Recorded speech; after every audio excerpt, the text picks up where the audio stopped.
Bagi orang yang memang merasa butuh, jangankan disuapin, mencari lagi mau. Tapi kalau mereka orang yang memang merasa tidak butuh, jangankan mencari, disuapin saja dimuntahin. Nah, ini kenapa? Memang nggak butuh gitu. Nah makanya ya dari zaman dulu orang kalau belajar tarekat diminta dulu. Kalau nggak diminta, guru nggak mau ngajar, menalkin. Kenapa? Ya nggak butuh. Orang nggak butuh. Sayang, intan berlian dikasihkan sama orang yang nggak membutuhkan.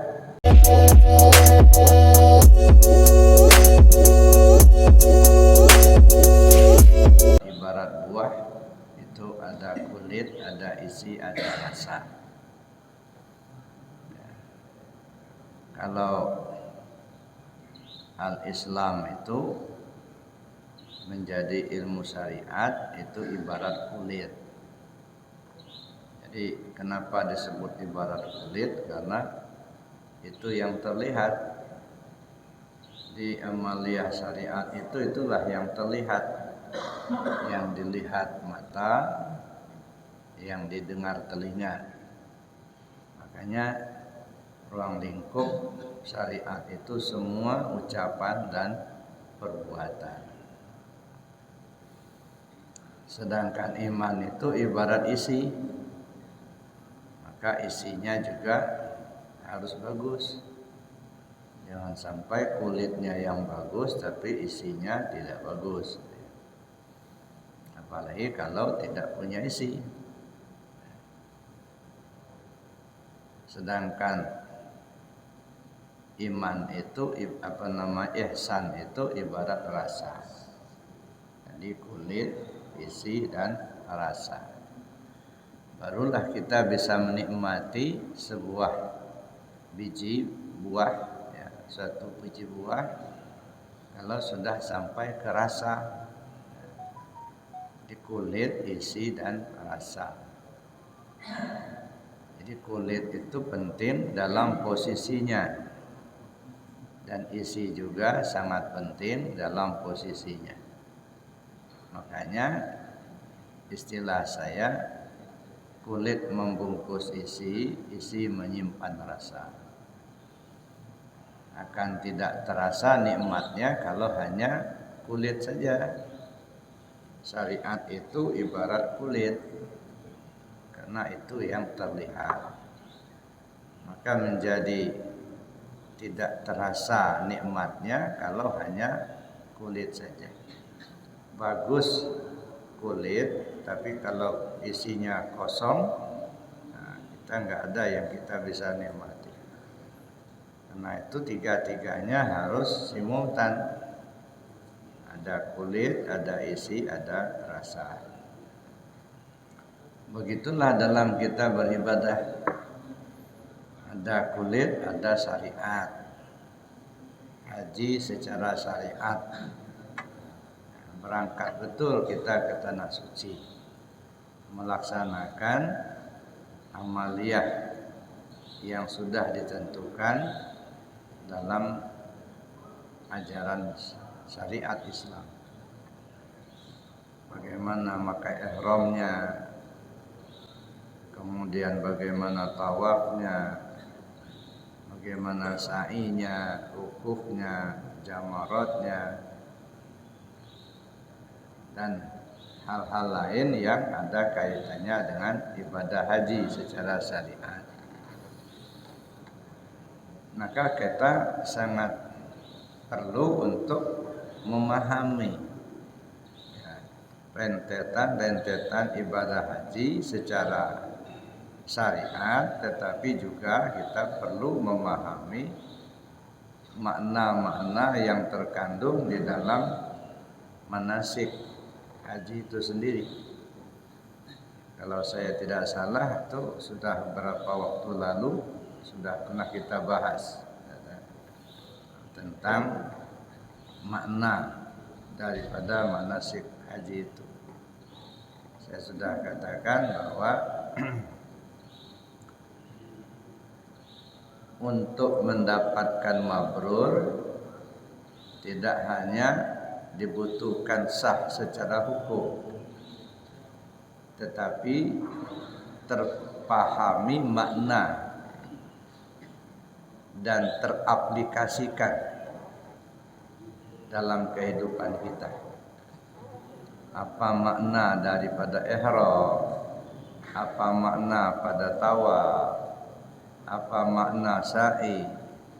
Apa makna tahallul? Apa makna wukuf? Apa makna Muzdalifah, ngambil batu di Muzdalifah, mabit Muzdalifah? Apa makna jamarat, ula wustu aqabah? Nah, makna-makna itu teraplikasikan dalam kehidupan kita. Nah, maka itulah salah satu daripada mabrurnya haji. Jadi kalau hanya mengandalkan sah saja belum tentu mabrur. Nah, sah itu menurut hukum terpenuhi syarat dan rukun. Nah, tapi mabrur terlaksananya makna manasik dalam kehidupan. Pada pagi hari ini kita akan melihat bagaimana pemahaman haji dalam konteks ilmu tarekat. Sultan Aulia Syekh Abdul Qadir Jailani qaddasallahu sirrul aziz mengatakan, wa amma bayanu hajj tariqah fazaduhu wa rahilatuhu awalan al-mailu ila sahibit tarkin wa akhduhu minhu summa mulazamatu dzikri bil lisan ma'a mulahazati ma'nahu. Wa amma bayanu hajj tariqah, adapun pengertian daripada haji tarekah itu, fazaduhu wa rahilatuhu, bekal dan kendaraannya adalah al-mailu ila sahibit talqin, kecenderungan hati untuk mengambil talqin, kecenderungan hati kita untuk menemui sahibit talqin atau seorang guru, wa akhduhu minhu, dan mengambil talqin daripadanya, summa mulazamatu dzikri bil lisan, kemudian dia membiasakan zikir dengan lisan, ma'a mulahazati ma'nahu, serta menghayati maknanya. Kalau haji secara syariat itu berangkat kita ke tanah suci untuk melaksanakan ibadah haji. Tapi haji dalam pengertian tarekat, pertama kita pahami adalah kendaraannya apa, bekalnya apa. Al-mailu ila sahibit talqin wa akhduhu minhu, kecenderungan hati kepada sahibit talqin, menemui, mencari seorang guru yang bisa menalqin, lalu mengambil talqin darinya. Kalau di haji syariat kan niat, maka syarat utama untuk melaksanakan haji secara syariat itu niat dulu, itu utamanya. Tapi yang namanya niat itu kan muqaranah, ada kebesertaan, ada tindakan. Kalau hanya kepingin melaksanakan ibadah haji tapi belum ada aksi, itu belum jadi niat. Jadi misalnya gini, kita ingin betul melaksanakan ibadah haji tapi nggak ada aksi, cuman hanya ingin saja, itu bukan niat, itu baru ya keinginan saja, keinginan tapi belum menjadi niat. Yang niat itu mesti muqaranah, mesti dia ada aksi. Seseorang punya niat untuk melaksanakan ibadah haji secara syariat, apa aksinya? Mungkin dia nabung sedikit demi sedikit, ya. Ada uang, nah, dia tabungkan, itu sudah ada aksi. Nah, itu namanya sudah punya niat mau haji. Jadi kalau hanya berniat dia tidak ada aksi, itu belum jadi niat, hanya azam, bercita-cita mau haji, cuman belum ada niat. Kalau niat itu mesti ada aksi. Makanya niat itu qasdu syai' muqtaranan bi fi'lih. Kesengajaan kita untuk melakukan suatu disertai dengan aksi. Nah, apa niat kita menunaikan ibadah haji? Ya, kita berniat dan kita sudah mulai menabung. Nah, entah kapan sampainya nggak usah dipikirin. Ya. Kadang-kadang kan ada niat kita, ya Allah memberikan pertolongan sehingga bisa berangkat. Ada teman saya, dia sudah lama niat untuk menunaikan ibadah haji. Aksinya cuma nabung, Pak. Nabung sedikit demi sedikit sudah bertahun-tahun nabung. Kalau tahun ini bisa berangkat, nggak tahunya ONH-nya naik, nggak jadi. Nah, begitu berapa tahun sudah berlalu, nggak cukup. Lalu kemudian ada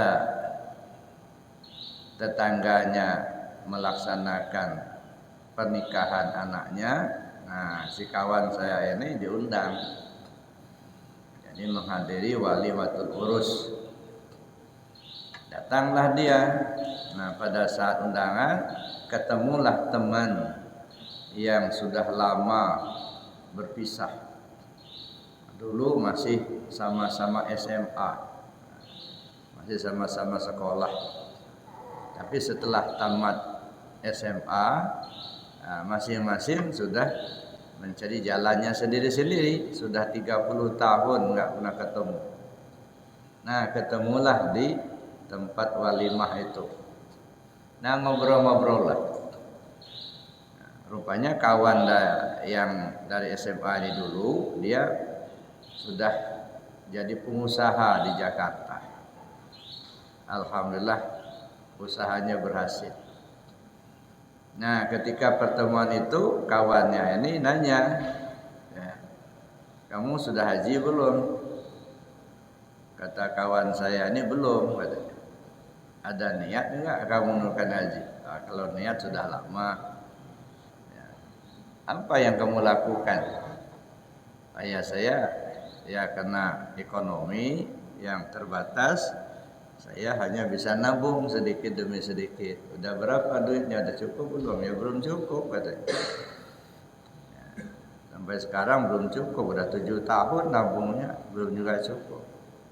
Ya sudah katanya. Kamu tahun ini berangkat aja. Nanti berapa kurangnya saya yang nutupin. Nah, akhirnya pindah cerita, berangkatlah dia sama istrinya tahun itu, ditutupin sama temannya itu kekurangannya. Nah, ini jalannya. Maka saya bilang untuk berangkat ke tanah suci itu nggak usah minta duit banyak supaya berangkat. Kadang-kadang duitnya sudah banyak nggak juga jadi berangkat. Minta saja jalan kepada Allah supaya bisa berangkat menunaikan ibadah haji ke tanah suci.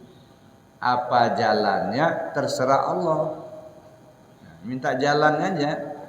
Nah, akhirnya berangkatlah teman tadi. Jadi aksinya Pak nabung. Ada lagi teman saya juga, dia nggak bisa nabung nggak. Ya, apa yang mau ditabung untuk kebutuhan sehari-hari aja nggak mencukupi. Dia guru ngaji. Nah, guru ngaji ngajarlah dari rumah ke rumah. Ngajar satu orang anak di sebuah rumah, kadang ada 2 orang. Tapi dia ini ingin betul melaksanakan ibadah haji. Apa aksinya? Aksinya cuma doa. Yang bisa dia lakukan berdoa. Minta kepada Allah, ya Allah, bukakanlah jalan kepada saya agar saya bisa menunaikan ibadah haji. Mau nabung nggak ada yang mau ditabung, paling doa itulah.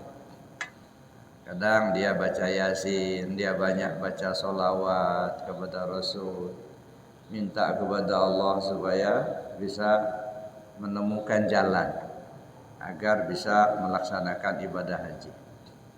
Nah, terus dilakukan. Kapan terlaksana enggak tahu kapan. Pokoknya doa ya.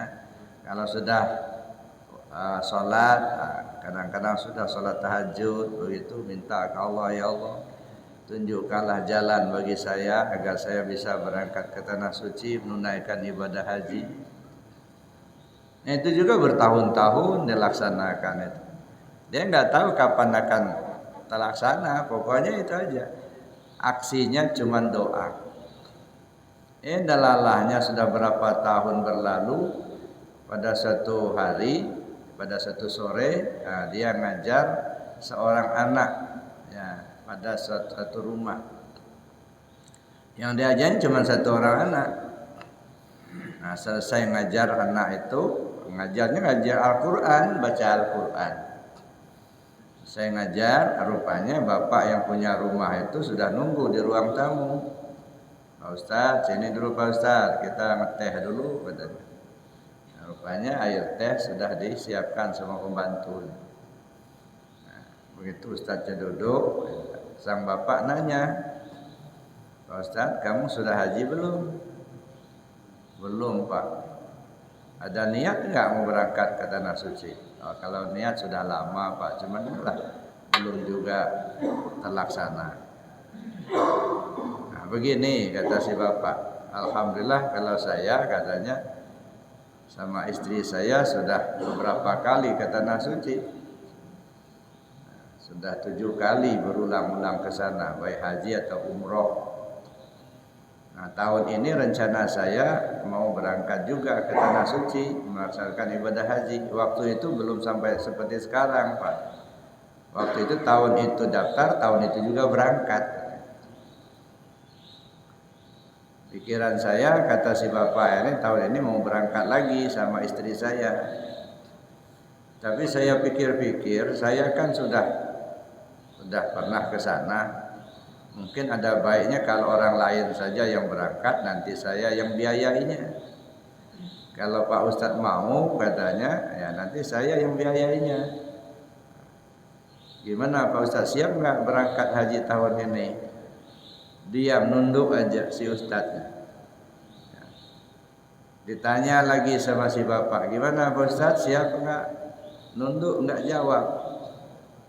Sampai 3 kali ditanya, gimana Pak Ustaz, siap nggak berangkat tahun ini? Kalau siap nanti saya bayar katanya. Akhirnya ditatapnya wajah si bapak, air mata yang menjawabnya. Menetes air matanya, lalu dia berdiri di peluknya si bapak. Terima kasih banyak Pak, saya siap berangkat. Nangis dia. Inilah ternyata Allah memberi petunjuk. Berangkat tahun itu juga. Apa aksinya si Ustadz tadi? Doa. Nah, banyak lagi kasus-kasus yang seperti itu. Makanya sering saya katakan, untuk berangkat ke tanah suci tidak perlu meminta duit yang banyak. Sebanyak juga orang yang sudah punya uang banyak tapi enggak tergerak hati mau berangkat. Belum mau, uangnya udah banyak, udah miliaran, tapi tidak tergerak hati mau berangkat. Nah, makanya saya katakan tidak usah minta duit banyak supaya bisa berangkat ke tanah suci. Minta saja jalan kepada Allah supaya Allah membukakan jalan itu agar bisa berangkat ke tanah suci melaksanakan ibadah haji. Kenyataannya sudah banyak. Ya. Oleh karena itu dapat kita ambil satu pelajaran bagi yang belum pernah melaksanakan ibadah haji, jangan pernah berputus asa. Tanamkan niat dalam hati, tapi harus ada aksi. Apa aksinya? Terserah, apa mau nabung, apa mau doa, atau mau jual tanah yang belum terpakai, atau jual mobil. Ada teman saya jual mobil, dia berangkat ke tanah suci. Ya, pulang dari tanah suci 1 bulan kemudian dapat mobil lagi dia. Nah, jadi nggak ada orang yang bangkrut karena memenuhi biaya untuk berangkat haji, nggak ada. Rata-rata orang yang sudah pulang dari tanah suci Allah mudahkan rezekinya. Nah, bahkan kadang-kadang usahanya lebih lancar katanya. Bapak Ibu yang saya hormati, itu masalah haji syariat. Nah, haji tarekat juga begitu. Ya. Di haji tarekat ini ada kecenderungan hati dulu untuk mencari guru. Ya. Jadi bukan hanya sekedar nunggu aja. Hidup ini kan ibarat nunggu mati, Pak. Ya. Cuman supaya kita tidak bosan nunggu mati, dikasih mainan sama Allah. Dikasih jabatan, dikasih harta, mobil, rumah, dikasih ada istri, dikasih anak, itu mainan hidup itu. Jangan sampai kita terlena dengan mainan itu. Jadi Bapak Ibu yang saya hormati, modal utama untuk melaksanakan haji tarekat itu keinginan untuk mencari guru. Muncul dari hati. Makanya belajar tarekat itu tidak bisa dipaksa. Nah, sebab makom orang ini kan beda-beda. Ada orang diberi petunjuk zikirnya itu hanya di tingkat syariat. Senangnya di tingkat syariat. Ya. Yang dilagu-lagukan gitu kan. Itu senangnya begitu. Diajak-ajak untuk masuk tarekat nolak, hatinya enggak mau. Jadi nggak bisa dipaksakan, memang disitulah makomnya yang ditetapkan Allah untuk yang bersangkutan. Tapi ada orang yang makomnya sudah sampai ke tarekat, ya, nggak ada yang ngajak, tapi muncul dari hatinya sendiri, kepingin begitu, cari guru. Kan banyak juga jamaah di Arafah itu cerita, saya Buya katanya, saya hitung-hitung sudah 7 tahun sampai sekarang itu selalu minta kepada Allah supaya dipertemukan dengan guru yang bisa membimbing saya katanya dalam perjalanan menuju Allah. Ya, saya cari guru ini nggak cocok di hati, cari guru ini nggak cocok di hati. Artinya ada keinginan itu gitu. Sehingga bisa menemukan guru yang dapat membimbing dia. Makanya kata Syekh Muhammad Amin Al-Qurdi, kata, carilah seorang guru yang dapat membimbing ruhaniyahmu usul kepada Allah. Kalau kamu sudah menemukannya, jangan kau tinggalkan dia sebelum kau dibawanya menghadap kepada Allah. Nah, jadi ada keinginan dulu, ada kecenderungan hati. Nah, makanya saya katakan tadi tarekat itu nggak bisa dipaksakan. Malah kalau memang belum waktunya, malah benci sama tarekat. Orang mengamalkan tarekat, nah dia bukannya terharu ingin mengikuti, enggak, tapi malah benci. Ya. Tapi kalau sudah waktunya, Allah beri petunjuk sama yang bersangkutan, ya, gampang menemukan. Ada teman saya, orang Amerika, Mr. Zen, yang tadinya dia orang Kristen, ya, tapi nikah dengan orang Jawa, akhirnya dia masuk Islam. Berapa tahun setelah dia masuk Islam, beli tanah di Krui, bikin villa di pasar di pantai Krui itu. Nah, pada suatu ketika dia ini pergi ke Jakarta. Berhentilah di Bogor, cerita dia. Salat maghrib di sebuah masjid. Selesai salat maghrib, ada orang zikir, la ilaha illallah, la ilaha illallah. Dia terdiam, enak amat orang ini zikir katanya. Ya. Ditunggunya sampai selesai. Begitu sudah selesai, didatanginya imam. Pak Ustadz, boleh nggak kalau saya ikut belajar zikir? Ya boleh, kata Pak Imam. Sama siapa saya belajar? ya kamu ke Suryalaya aja, langsung aja ke Abah Anom di Suryalaya. Suryalaya itu di mana ya? Nah, dikasihlah alamat ke Tasik. Selesai urusannya dari Jakarta, berapa hari kemudian berangkat dia ke Suryalaya. Alhamdulillah ketemulah dengan pengusaha Abah. Nah, minta talqin zikir. Si bule ya, orang Amerika baru masuk Islam ya, talqin zikir. Begitu masuk talqin zikir kayak anak kecil nangis. Nah, ini baru masuk Islam loh. Ya. Tapi itulah ruhaniyahnya langsung tersambung. Akhirnya dia talqin zikir, dibawanya juga istrinya ke sana, balik ke Suryalaya. Dia ngajak istrinya talqin zikir. Nah, ketemu saya, cerita-ceritalah beliau, akhirnya datanglah ke rumah waktu itu. Dia pas menakib, kata dia ikut menakib. Nah, saya kasih waktu untuk ceramah waktu itu, ya, menceritakan bagaimana perjalanan hidupnya hingga menemukan tarekat.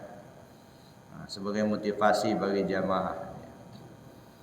Nah, dia kalau zikir, wah suaranya khas menggelegar, gitu ya. Nggak ada takut-takut, nggak ada malu-malu dia. Pakai jubah, pakai igal dia. Nah ini Bapak Ibu ya. Kalau Allah memberi petunjuk itu ya nggak ada yang sulit. Tapi kalau belum ada petunjuk dari Allah, walaupun disampaikan berulang-ulang, walaupun diajak, walaupun disampaikan ayat ini dasarnya enggak tertarik juga. Makanya saya bilang, saya ini ibarat menggelindingkan besi berani ke tanah. Kalau ketemu ada yang berani, ya ada besinya, pasti nempel, Pak. Tapi kalau enggak ada besinya, ya, walaupun ribuan kali digilingkan, enggak akan nempel-nempel, enggak. Artinya walaupun disampaikan berulang-ulang enggak tertarik, enggak. Karena enggak ada beraninya. Makomnya belum nyampe.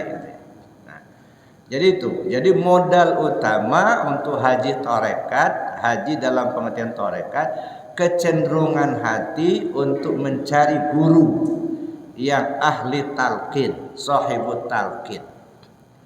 Nah, setelah kita menemukan guru itu, lalu kemudian kita meminta untuk talqin, minta supaya diajar cara berzikir. Makanya kata Syekh Muhammad Amin Al-Qurdi, kalau kamu sudah menemukan seorang guru yang dapat membimbing ruhaniyahmu usul kepada Allah, jangan tinggalkan dia sebelum kau dibawanya menghadap kepada Allah. Artinya jangan berpisah sebelum talqin dulu, kata ya. Jangan hanya segera ketemu, tapi kita tidak dibawanya untuk usul kepada Allah. Ini kata Sultan Aulia, wa amma bayanu hajjil tariqah fazaduhu wa rahilatuhu awalan al-mailu ila sahibit talqin wa akhdhuhu minhu. Jadi adapun haji tarekat itu, maka bekalnya dan kendaraannya, bekalnya adalah kecenderungan hati untuk menemui seorang guru yang ahli talqin. Lalu wa akhdhuhu, dan mengambil talqin itu darinya. Jadi bukan hanya ketemu tetapi kemudian tidak mengambil talqin, harus mengambil talqin. Itu kendaraannya. Jadi modalnya kecenderungan hati, kendaraannya mengambil talqin dari sahibut talqin. Nah, setelah kita dikasih kendaraan itu, setelah kita mendapatkan talqin zikir, summa mulazamatud dzikri bil lisan ma'a mulahadatil ma'nahu. Lalu dia membiasakan zikir dengan lisan serta menghayati maknanya. Nah, jadi bukan hanya sekedar ditalqin, tetapi dia membiasakan lisannya untuk melaksanakan zikir. Nah, lalu kemudian dia memahami makna yang terkandung dari kalimat itu. Wal muradu bidzikri, dan yang dimaksud dengan zikir wahwa la ilaha illallah. Jadi yang dimaksud oleh Sultan Aulia itu mengambil talqin zikir dan membiasakan lisannya dengan zikir itu, yaitu dengan kalimat la ilaha illallah. Nah, itu jadi artinya kita biasakan. Ada orang ya sudah mendapatkan talqin zikir tetapi tidak ada keinginan untuk mengamalkan. Nah, tidak ada keinginan. Kenapa sampai terjadi seperti itu? Dia sudah talqin zikir, tetapi tidak ada kecenderungan hati untuk mengamalkan. Seperti angin lalu saja, lewat aja, seolah-olah biasa saja. Nah, ini ibaratnya masih tertutup. Ya. Allah tidak memberikan kemampuan pada yang bersangkutan untuk mengamalkan. Jadi nggak ada kemampuan untuk mengamalkan. Sudah menerima talqin zikir tapi tidak diamalkan. Tertutup. Apa yang menutupinya? Boleh jadi yang menutupinya nafsu kita sendiri. Merasa kita sudah tahu, merasa kita lebih pintar dari yang lain, merasa seolah tidak butuh. Nah, ini perasaan-perasaan seperti itu membuat tertutup. Tidak terbuka hati kita. Atau karena dosa kita, ya, yang menutupi hati kita dosa kita sendiri. Jadi bisa saya ditutup nafsu kita, bisa ditutup oleh dosa kita sendiri, sehingga tidak terbuka. Jadi seolah angin lewat aja. Talqin sudah gitu aja. Nah, tidak ada keinginan untuk mengamalkan. Maka saya bilang bagi yang paham zikir ini kan bukan kewajiban. Ya. Zikir itu bukan kewajiban. Sama dengan sholat. Sholat pun bukan kewajiban. Ya. Tetapi kebutuhan. Ibarat makan. Makan itu bukan kewajiban tapi kebutuhan. Nah, masalahnya kita merasa butuh apa tidak, itu masalahnya. Bagi orang yang memang merasa butuh, jangankan disuapin, mencari lagi mau. Tapi kalau mereka orang yang memang merasa tidak butuh, jangankan mencari, disuapin saja, dimuntahin. Nah, ini kenapa? Memang nggak butuh gitu. Nah, makanya ya dari zaman dulu orang kalau belajar tarekat diminta dulu. Kalau nggak diminta, guru nggak mau ngajar, menalkin. Kenapa? Ya nggak butuh. Orang nggak butuh. Sayang, intan berlian dikasihkan sama orang yang nggak membutuhkan. Ya, akhirnya dibuang-buang begitu saja.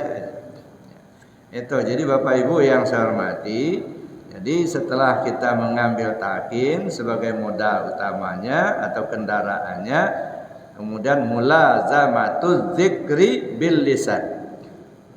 Mulazamah, membiasakan lisan dengan zikir, basah lisan kita dengan zikir. Nah, makanya di Tarekat Qadiriyah Naqsabandiyah yang dari pengusaha Abah Hanam di Suryal ya, dianjurkan setiap selesai sholat fardu minimal 165 minimal. Lebih banyak lebih bagus. Nah, kenapa demikian? Ya, untuk membiasakan dulu lidah kita ini supaya terbiasa. Tapi ada seorang guru ya tidak mau menalkin sebelum menyelesaikan zikir 100.000 dulu. Nah, ada murid ya mau minta talqin zikir. Ya. Lalu kemudian disuruh oleh guru itu ya kamu harus selesaikan dulu zikir 70.000. Nah, zikir 70.000. Udah selesai 70.000, nah baru datang. Ya, saya juga mengalami seperti itu. Dulu saya minta kepada guru saya, Syekh Muhammad Dalil Syarif Datuk Maninjun di Sumatera Barat. Ya, karena beliau waktu itu membimbing jamaah ada Kalau hari malam Kamis itu khusus ibu-ibu di rumahnya. Kalau malam Jumat khusus bapak-bapak.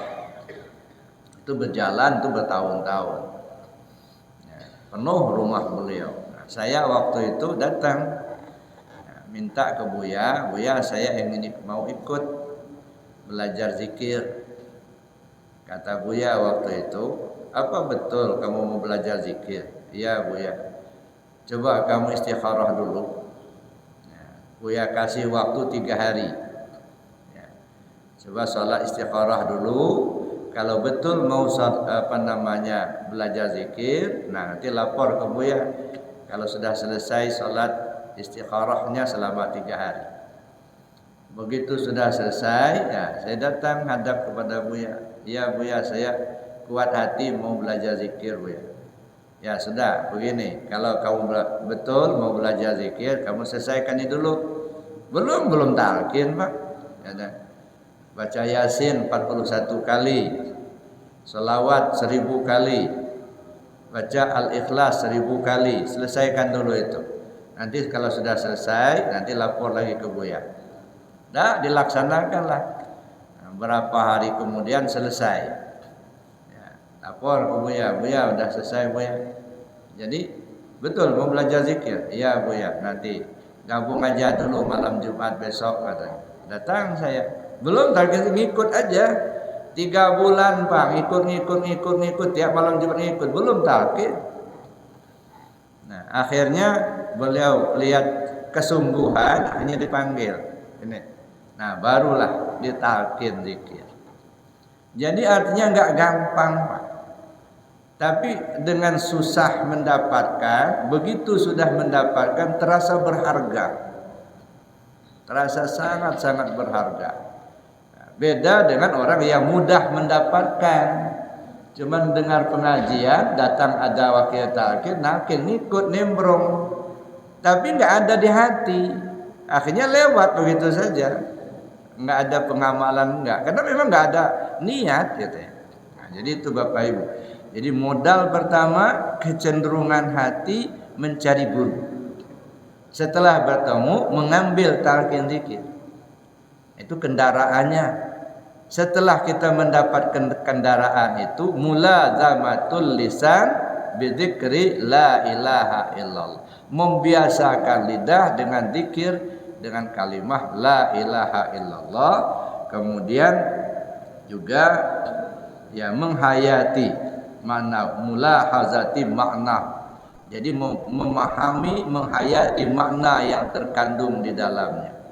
Ya, lisan kita biasa nyebut kalimah la ilaha illallah, kemudian kita hayati makna yang terkandung di dalam kalimat itu. Tsumma yuhasilu hayatal qalbi.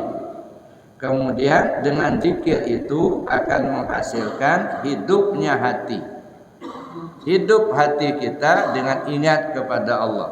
Summa yastaghilu bi dzikrillah taala fil batini hatta yusaffiyatahu. Kemudian dia menyibukkan diri untuk zikir kepada Allah dalam hati.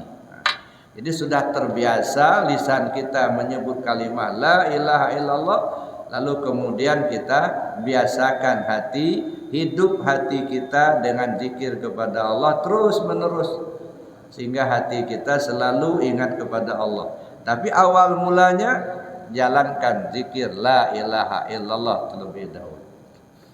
Nah, jadi Bapak Ibu yang saya hormati, dengan kita mengamalkan zikir kalimah la ilaha illallah, pertama membiasakan lisan kita. Kenapa harus dibiasakan? Karena kata Nabi SAW, matan nas bima ya'isubih. Manusia mati sesuai kebiasaan.